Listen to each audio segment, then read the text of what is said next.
नहरवान की लड़ाई के बाद सैयदना अली का इरादा शाम पर हमला करने का था। उन्होंने जंग की तैयारियां शुरू कर दी थीं, लेकिन दूसरी तरफ खारजियों ने साजिश तैयार की कि अली, मुआविया और अम्र बिन आस तीनों को कत्ल कर दिया जाए। उनके ख्याल में अमन इसी सूरत में कायम हो सकता था।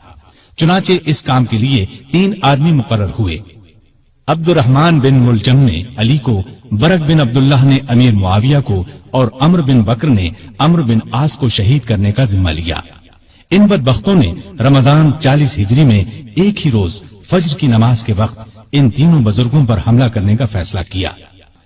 कूफे में अब्दुर्रहमान बिन मुलजम मलून सैयदना अली के रास्ते में छुपकर बैठ गया।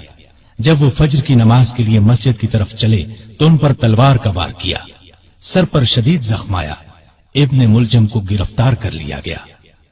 सैयदना अली ने अपने बेटों हसन और हुसैन को बुलाकर कुछ नसीहतें की और अपने कातिल के बारे में फरमाया, इसे खाना खिलाओ, पानी पिलाओ और अच्छी तरह रखो। अगर मैं इस जख्म से मर जाऊं तो इसे कत्ल करना।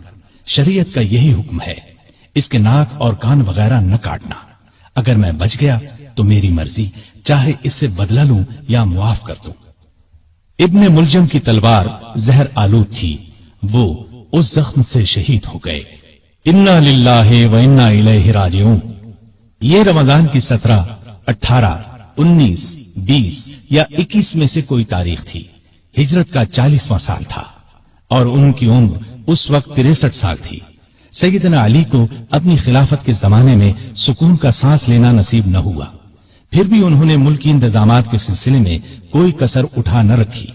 मिजाज में हद दर्जे सादगी थी। अल्लाह का खौफ बेपनाह था। फकीराना जिंदगी बसर की।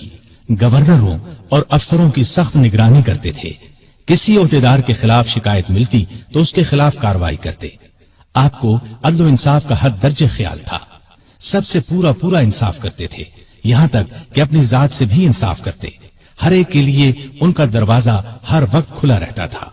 बिला रोक टोक कोई भी उनके पास आ सकता था। रियाया पर बहुत मेहरबान थे।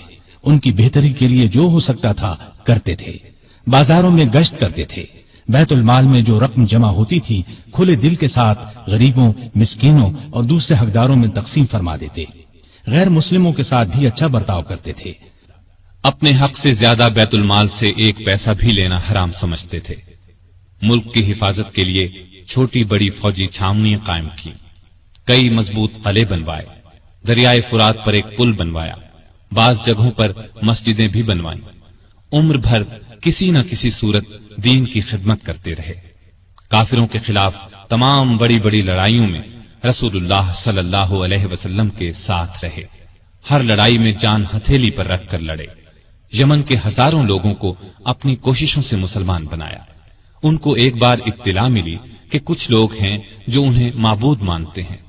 आपने उन लोगों को पकड़वाया और सख्त सजा दी। अलबत्ता जिन लोगों ने तौबा की उन्हें छोड़ दिया।